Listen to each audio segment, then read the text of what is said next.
আবারও চলে এলাম তোমাদের সাথে একটু গল্প করতে।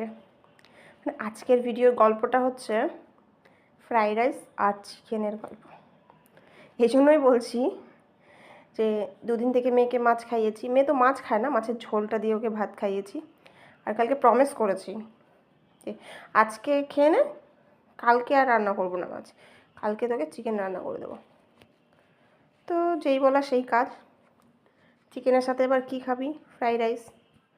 তো সব সরঞ্জাম ঘরেই ছিল, চাল, চিকেনটা আনতে হয়েছে, আর এই ক্যাপসিকাম, গাজর, পনির এগুলো এনেছি, আদার সব ঘরেই ছিল। বললাম বানিয়ে দিই।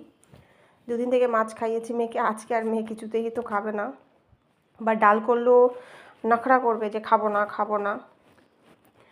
যাই হোক করে দিলাম, মাঝে মধ্যেই করা হয়। তো এই দেখো এখানে সুন্দর কালারফুল একটা ফ্রাইড রাইস করেছি পনির দিয়ে। এরকম ফ্রাইড রাইস আমার ভীষণ ভীষণ ভীষণ পছন্দ, আর মেয়েও খুব পছন্দ করে। মেয়ের বাবা একটু খায় না, আমার ফ্রাইড রাইসটা একটু মিষ্টি মিষ্টি পছন্দ, তো আমি একটু চিনিটা একটু বেশি ইউজ করি এই জন্য। আর আমার বেশ ভালোও লাগে মিষ্টি। আমি চিকেন ছাড়াই খেয়ে নিই এই ফ্রাইড রাইসটা হলে পরে, মানে বাড়িতে যেদিন যেদিন করি যখন। আর সাথে চিকেন কষা আছে। আর আজকে দেশি ধনেপাতা কিনে এনেছি, সেটাকে কী করছি, ফ্রিজ না করে সেটাকে আমি হালকা জল দিয়ে, যাতে শেকড়টা ভিজে থাকে, তো একটু আমি একটা বক্স টাইপের ওই মিষ্টির ডাব্বাগুলো বা পার্সেল ডাব্বাগুলো হয়, ওটার মধ্যে আমি ভিজিয়ে রেখেছি, যাতে একটা ফ্রেশ ফ্রেশ একটা আমার কিচেনটাতে ওয়েব লাগে।